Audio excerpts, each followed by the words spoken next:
노후의 마음의 평안을 지키는 데 있어 가장 중요한 태도 중 하나가 바로 비교를 멈추고 감사하는 습관을 갖는 것입니다. 나이가 들수록 우리는 주변과 자신을 비교하는 일에 더 많이 노출됩니다. 예를 들어, 친구의 재산이 더 많아 보이거나, 건강이 더 좋아 보이거나, 자녀가 더 성공한 것처럼 느껴질 때 마음 한쪽에서 불편한 감정이 올라옵니다. 이런 비교는 단순한 감정의 문제를 넘어 장기적으로 자존감을 깎아내리고 삶에 대한 만족도를 떨어뜨립니다. 심리학 연구에 따르면 노년기에 과도한 사회적 비교를 하는 사람일수록 우울과 불안, 심지어 신체 건강 저하까지 경험할 가능성이 높다고 합니다. 비교는 끝이 없습니다. 재산을 비교하면 항상 나보다 많은 사람이 있고, 건강을 비교하면 나보다 더 튼튼한 사람이 있으며, 가족 관계를 비교하면 나보다 더 화목해 보이는 가정이 있습니다. 그러나 그 반대도 마찬가지입니다. 나보다 적은 것을 가진 사람, 나보다 건강이 좋지 않은 사람, 나보다 어려운 가족 관계를 가진 사람도 있습니다. 비교의 시선은 위로 향하든 아래로 향하든 마음을 불안정하게 만드는 원인이 될 뿐입니다. 위를 보면 부러움과 열등감이 생기고 아래를 보면 우월감과 동시에 죄책감이 따라올 수 있습니다. 결국 비교는 마음을 편하게 만들지 못합니다. 이때 필요한 것이 감사입니다. 감사는 현재의 상태를 있는 그대로 바라보고 그 안에서 소중한 것을 발견하는 태도입니다. 특히 노후에는 물질적 성취보다 일상 속 작고 사소한 순간에서 의미를 찾는 능력이 삶의 질을 좌우합니다. 예를 들어, 아침에 눈을 떴을 때 스스로 일어날 수 있다는 사실, 햇볕이 창문으로 들어와 방을 따뜻하게 해주는 순간, 좋아하는 차 한 잔을 천천히 음미할 수 있는 여유. 이런 순간들은 돈으로 살 수 없고 비교할 수 없는 고유한 가치가 있습니다. 감사의 습관은 훈련을 통해서도 충분히 길러질 수 있습니다. 하루를 마무리할 때 오늘 있었던 감사한 일을 한 가지씩 기록하는 방법이 좋습니다.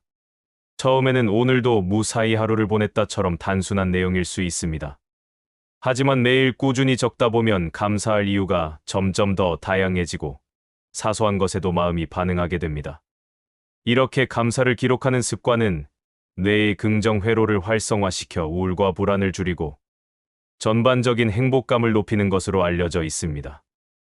실제로 하버드대 긍정심리학 연구에서도 감사 일기를 꾸준히 쓴 사람은 그렇지 않은 사람에 비해 삶에 대한 만족도가 높고 스트레스에 대한 회복력이 강해졌다고 보고했습니다.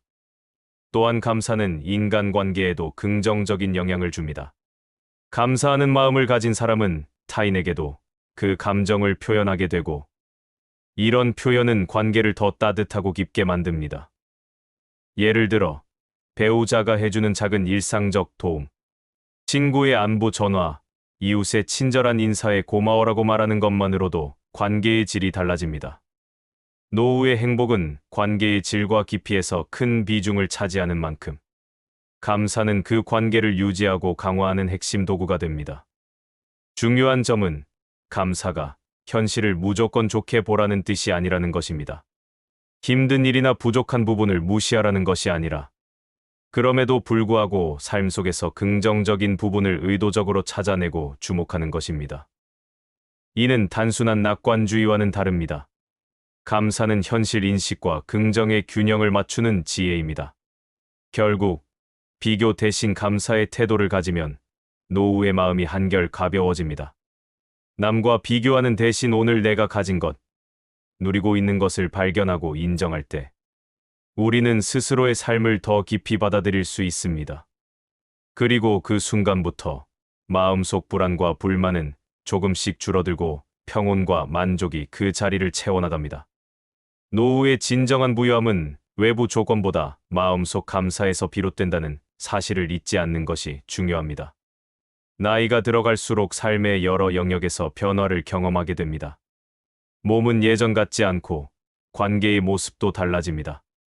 환경 역시 급격하게 변합니다. 체력은 서서히 줄고 회복 속도도 늦어집니다. 가족 구성원과의 관계는 세월에 따라 형태가 바뀌고 오랜 친구들도 각자의 사정과 건강 문제로 만남이 줄어듭니다. 주변 환경 역시 기술의 발전, 사회 구조의 변화, 경제 상황 등으로 인해 10년 전과 전혀 다른 모습이 됩니다. 이때 많은 사람이 마음속에서 이렇게 말합니다. 왜 예전 같지 않지? 이전에는 쉽게 하던 걸 이제는 힘들어. 이러한 생각은 자연스러운 반응이지만 문제는 여기에 오래 머물 때입니다. 과거와 현재를 계속 비교하며 잃어버린 것에만 주목하면 변화는 곧 상실과 불만의 원천이 됩니다. 결국 이는 삶의 만족도를 낮추고 스스로를 무기력하게 만듭니다. 변화를 받아들이는 유연함이란 지금 내 앞에 있는 현실을 부정하거나 거부하기보다 그렇다면 이 상황에서 어떻게 하면 더 잘 살 수 있을까? 라는 질문을 먼저 던지는 태도입니다. 이는 단순히 마음을 다잡는 차원이 아니라 새로운 방법을 찾아내고 실행하는 실질적인 적응 전략입니다. 예를 들어, 체력이 예전 같지 않다면 운동을 아예 포기하는 대신 방식을 조정할 수 있습니다. 40대에는 등산이나 마라톤을 즐겼더라도 60대 이후에는 무릎과 관절, 부담을 줄이는 걷기나 가벼운 근력 운동으로 전환하는 것입니다. 이렇게 하면 운동 습관을 유지하면서도 부상 위험을 줄일 수 있습니다. 몸이 보내는 신호를 무시하기보다 그 신호를 새로운 생활 방식으로 연결하는 것이 유연함입니다. 관계에서도 마찬가지입니다. 젊을 때는 자주 만나던 친구와 물리적 거리가 멀어지거나 건강가족 사정으로 만남이 줄 수 있습니다. 예전만큼의 빈도를 고집하기보다 전화, 영상, 통화, 편지단체, 메신저방 등 새로운 소통 방법을 활용하는 것이 변화에 맞춘 관계 유지 방식입니다. 중요한 것은 그 사람과의 연결이지 과거의 만남 형태를 똑같이 유지하는 것이 아니기 때문입니다. 환경 변화도 피할 수 없습니다. 기술은 빠르게 발전하고 세상은 점점 디지털 중심으로 바뀌고 있습니다. 새로운 기기나 서비스를 배우는 것을 귀찮아하거나 이건 내 세대가 할 일이 아니야라고 단정해버리면 세상과의 거리가 점점 벌어집니다. 반면 스마트폰이나 간단한 앱 사용, 온라인, 뱅킹 같은 기술을 조금씩 익히면 변화된 환경 속에서도 자율성을 지킬 수 있습니다. 완벽히 잘할 필요는 없습니다. 필요한 만큼, 생활에 도움되는 만큼만 배우는 것이 중요합니다. 심리학적으로도 유연함은 회복 탄력성 레질리엔스의 핵심 요소입니다. 변화가 주는 스트레스는 피할 수 없지만 그 변화에 맞춰 생각과 행동을 조정하는 사람은 그렇지 않은 사람보다 스트레스 회복 속도가 빠릅니다. 노년기의 유연함은 단순한 성격 특성이 아니라 삶을 안정적으로 유지하는 생존 전략입니다. 여기서 중요한 점은 유연함은 타고나는 성질이 아니라 훈련을 통해 키울 수 있다는 것입니다. 변화를 부정적으로 받아들이는 대신 새로운 방식을 찾는 습관을 들이는 것입니다. 결국 노후의 마음 안정은 변화에 대한 저항을 줄이고 적응력을 키우는 데서 나옵니다. 변화는 멈출 수 없지만 그 변화에 맞춰 살아가는 방법은 선택할 수 있습니다. 변화를 받아들이는 유연함은 단지 편안한 노후를 만드는 것이 아니라 나이와 상관없이 여전히 성장하고 발전할 수 있다는 자신감을 키워줍니다. 그 자신감이야말로 노년기의 가장 강력한 심리적 자산입니다. 노후의 행복과 마음의 안정은 생각보다 인간관계의 영향이 크다. 하버드 성인발달 연구를 비롯한 여러 장기 연구는 재산이나 직업적 성공보다 좋은 관계가 건강과 행복을 좌우한다는 결론을 보여주었다. 특히 나이가 들수록 사회적 지위나 외형적 조건보다 누구와 함께 시간을 보내는가가 삶의 만족도를 결정하는 핵심 요소가 된다. 그런데 많은 사람들은 젊을 때 만들어 놓은 인맥이나 습관을 그대로 유지하려 한다. 모임이 많고 연락처에는 수백 명이 있지만 막상 진심을 나눌 수 있는 사람은 손에 꼽힌다. 나이가 들수록 체력과 시간, 정서, 에너지는 한정적이기 때문에 모든 관계를 유지하려 하면 불필요한 소모가 커진다. 특히 의무감이나 관습 때문에 억지로 나가는 모임 만나고 나면 오히려 마음이 지치는 관계는 오랫동안 쌓이면 큰 피로로 다가온다. 관계의 질을 높인다는 것은 단순히 사람을 거르는 것이 아니라 에너지를 줄 사람에게 집중하는 것이다. 마음이 편하고 서로를 믿을 수 있으며 함께 있을 때 자연스럽게 웃음이 나오는 사람과의 시간을 늘리는 것이다. 이런 관계에서는 굳이 말을 많이 하지 않아도 편안하고 어려운 일이 있을 때 도움을 주고받을 수 있으며 서로의 성장을 응원한다. 반대로 만남이 끝나면 마음이 무거워지고 대화의 상당 부분이 뒷담화나 불평 비난으로 채워지는 관계라면 정리하는 것이 좋다. 이는 이기적인 행동이 아니라 자신의 마음, 건강을 지키기 위한 필수적인 선택이다. 노후의 정서적 안정은 관계의 양이 아니라 질에서 나오기 때문이다. 관계의 질을 높이기 위해서는 다음과 같은 태도가 필요하다. 첫째, 좋은 관계의 기준을 세우는 것이다. 나를 존중해 주는가, 만나면 마음이 편안해지는가, 어려울 때 의지할 수 있는가, 서로의 삶에 긍정적인 영향을 주는가. 이런 기준에 부합하는 사람과 관계를 우선한다. 둘째, 불필요한 인맥을 정리한다. 연락이 끊겼는데도 명단에만 남아있는 이름 만남이 의무처럼 느껴지는 모임날을 소비하거나 이용하는 관계는 과감히 정리한다. 셋째, 소수의 깊은 관계를 유지한다. 수십 명과 얕게 연결되는 것보다 5명과 깊이 있는 대화를 나누는 것이 더 큰 안정감을 준다. 이들에게 더 많은 시간과 관심을 투자한다. 넷째, 관계의 균형을 맞춘다. 나만 주는 관계는 오래가기 어렵다. 서로 주고받으며 일방적인 희생이나 의존을 줄여야 건강하게 오래 유지된다. 사회심리학 연구에 따르면 고품질 관계를 가진 노년층은 그렇지 않은 사람들보다 우울증 발생률이 낮고 신체 건강도 더 오래 유지되는 경향이 있다. 또한 외로움은 흡연만큼이나 건강에 악영향을 준다는 연구 결과도 있다. 따라서 관계의 질을 높이는 것은 단순히 마음이 편해진다는 심리적 효과를 넘어 수명과 직결되는 건강 전략이기도 하다. 마지막으로 관계의 질은 상대방에게만 의존하는 것이 아니라 나 자신이 어떤 관계를 만드는 사람인가에도 달려 있다. 내가 신뢰할 수 있는 사람, 함께 있을 때 편안함을 주는 사람이 되어야 좋은 사람들이 곁에 남는다. 경청하는 태도, 감사 표현, 그리고 때로는 거리를 유지하는 지혜도 필요하다.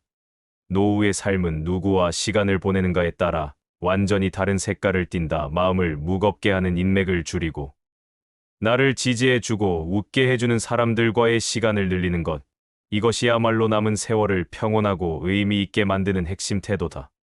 노후의 마음의 안정을 지키기 위해서는 할 수 있는 일에 집중하는 태도가 필요하다. 나이가 들수록 우리는 과거의 성취나 잃어버린 기회에 마음을 빼앗기기 쉽다. 젊은 시절의 직업적 성공이나 사회적 위치를 그리워하거나 그때 하지 못한 선택과 기회를 후회하면서 시간을 보내는 경우가 많다. 그러나 이미 지나간 과거에 집착하는 것은 현재의 삶을 놓치는 결과를 만든다. 과거는 되돌릴 수 없고 미래는 아직 오지 않았기 때문에 우리가 온전히 다룰 수 있는 시간은 지금 이 순간뿐이다. 현재에 집중한다는 것은 단순히 마음을 비우라는 말이 아니라 지금 내가 할 수 있는 일, 지금 내 상황에서 즐길 수 있는 활동에 주목하는 것을 뜻한다. 예를 들어 체력과 건강 상태에 맞는 취미를 찾아 꾸준히 즐기는 것, 봉사활동에 참여하여 다른 사람에게 도움을 주고 사회와 연결되는 것, 손주와 시간을 보내며 새로운 세대와 교감하는 것 등이 있다. 작은 수입 활동을 통해 경제적 보탬을 얻는 동시에 성취감과 자존감을 높일 수도 있다. 중요한 것은 규모나 화려함이 아니라 지속적으로 나에게 의미와 활력을 주는 일이다. 심리학적으로도 우리가 할 수 있는 것에 집중할 때 뇌는 성취감과 만족감을 느끼는 도파민을 분비해 정서적 안정과 행복감을 높인다. 반대로 할 수 없는 것에 집착하면 무력감과 우울감이 커지며 삶의 의욕이 떨어진다. 그래서 전문가들은 노년기의 목표를 크게 잡기보다 작고 구체적이며 실행 가능한 목표를 세울 것을 권한다. 예를 들어 하루 30분 걷기, 일주일에 책 한 권 읽기, 매주 한 번 손주에게 전화하기 같은 단순한 목표도 삶의 질을 크게 높인다. 또한 할 수 있는 일에 집중한다는 것은 비교와 경쟁에서 벗어나 자기만의 기준으로 삶을 꾸려가는 과정이기도 하다. 남들과 성취를 비교하거나 과거의 자신과 경쟁하는 대신 현재의 나를 인정하고 존중하는 마음가짐이 필요하다. 이렇게 할 수 있는 일에 집중하다 보면 어느새 하루가 의미로 채워지고 마음속에 평온이 자리 잡는다. 노후는 과거의 연장이 아니라 새로운 가능성이 열리는 시기라는 점을 기억해야 한다. 지금 이 순간 내가 할 수 있는 일에 몰입하는 것이야말로 남은 시간을 가장 가치 있고 행복하게 만드는 길이다. 노후의 마음의 평온을 지키기 위해서는 자기 돌봄을 선택이 아닌 의무로 여겨야 한다. 많은 사람들이 가족이나 사회를 위해 평생을 바쁘게 살아오면서 자신을 돌보는 일에는 소홀했다. 그러나 나이가 들수록 신체와 정신은 회복 속도가 늦어지고 작은 무리에도 쉽게 균형이 무너진다. 이 시기에는 건강관리 정기검진, 충분한 휴식, 균형 잡힌 식습관, 취미 생활 등이 결코 사치가 아니다. 오히려 일상과 마음의 안정을 유지하기 위한 필수 조건이다. 자기 돌봄의 핵심은 내가 나를 가장 먼저 챙겨야 한다는 인식이다. 나를 돌보는 시간을 죄책감 없이 확보하고 건강과 행복을 지키는 행동을 생활의 기본으로 삼는 것이다. 특히 충분한 수면은 정신 건강과 직결된다. 수면이 부족하면 뇌의 정서 조절 기능이 떨어지고 작은 일에도 예민해지며 불안과 우울이 심해질 수 있다. 규칙적인 식사와 영양관리 역시 뇌와 몸의 에너지를 유지하고 안정된 기분을 만드는 데 중요한 역할을 한다. 끼니를 거르거나 불규칙하게 먹는 습관은 체력 저하뿐 아니라 혈당 변화를 통해 기분의 기복을 심하게 만든다. 또 취미 활동은 마음의 안식처 역할을 한다. 그림을 그리거나 음악을 듣고 책을 읽거나 가벼운 산책을 하는 것처럼 자신을 즐겁게 하는 시간을 갖는 것은 스트레스 완화와 뇌 건강 유지에 도움이 된다. 정기적인 건강 검진도 빼놓을 수 없다. 질병은 조기에 발견할수록 치료와 회복이 쉽고 심리적 부담도 줄어든다. 검진을 미루거나 증상을 방치하면 나중에 더 큰 문제로 이어져 마음의 평온을 무너뜨린다. 자기 돌봄을 우선순위에 두면 삶의 전반적인 안정감이 높아지고 대인 관계나 사회 활동에도 긍정적인 영향을 준다. 반대로 자신을 방치하면 작은 스트레스에도 쉽게 무너지고 회복하기 어려워진다. 결국 자기 돌봄은 나 자신을 사랑하고 존중하는 가장 기본적인 표현이며 남은 시간을 건강하고 행복하게 보내기 위한 책임 있는 선택이다. 노후의 진정한 평온은 외부 환경보다 스스로를 어떻게 돌보느냐에 달려 있다는 사실을 잊지 말아야 한다.